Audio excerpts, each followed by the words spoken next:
અહેમદાબાદ મિત્ર ન્યૂઝમાં આપનું સ્વાગત છે।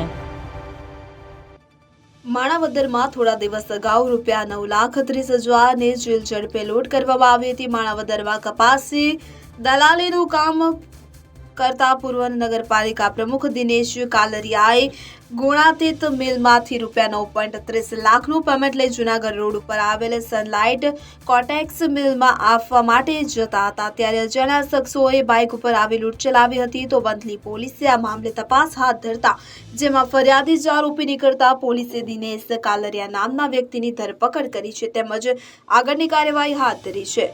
જૂનાગઢ જિલ્લાના માણાવદરમાં ₹9.30 લાખની ચીલઝડપ કેસના આરોપીની શોધખોળ માટે પોલીસે કવાયત હાથ ધરી છે। તો માણાવદરમાં કપાસની દલાલીનું કામ કરતા પૂર્વ નગર પ્રમુખ દિનેશ ગોવિંદભાઈ કાલરિયાએ ગુણાતીત મેલમાંથી ₹9.30 લાખનું પેમેન્ટ લઈ સાંજે માણાવદરમાં આવેલ સનલાઇટ કોટેક્સ મિલમાં આપવા માટે જતા હતા। તે વખતે રસ્તે જવાના નાકા ઉપર પહોંચતા અજાણ્યા બાઇક ઉપર આવેલ બે શખ્સોએ દિનેશભાઈને ચાલુ બાઇકે લાત મારી પછાડી દેતા દિનેશભાઈનો ડાબો પગ બાઇક નીચે આવી જતા અગાઉથી ઊભા રહેલા એક શખ્સે દિનેશ કાલરિયા પાસેથી ₹9.30 લાખની રોકડનું જબલું જૂટવી જેલ ઝડપે ત્રણેય શખ્સો બાઇક ઉપર નાસી છૂટ્યા હતા। ત્રિપુટીને ઝડપી લેવા માટે LCB SOG ઉપરાંત બાટવા વંથલી પોલીસની ટીમ દ્વારા તપાસ હાથ ધરવામાં આવી હતી કે જેમાં નગરપાલિકાના પૂર્વ પ્રમુખ દિનેશ કાલરિયાનું નામ સામે આવ્યું છે। તપાસ કરતા માલુમ પડ્યું કે આરોપીને વંથલી કોર્ટમાં પૈસા ભરવા ન પડે તે માટે નાટક કર્યું હતું। પોલીસે ગુમરાહ કરવાના કારણે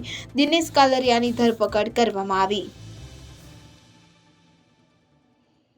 અહેમદાબાદ મિત્ર ન્યૂઝની યુટ્યુબ ચેનલને સબસ્ક્રાઇબ કરો અને બેલ આઇકોન જરૂરથી દબાવો, જેથી દરેક મહત્વના વિડીયોની નોટિફિકેશન તમને મળતી રહે।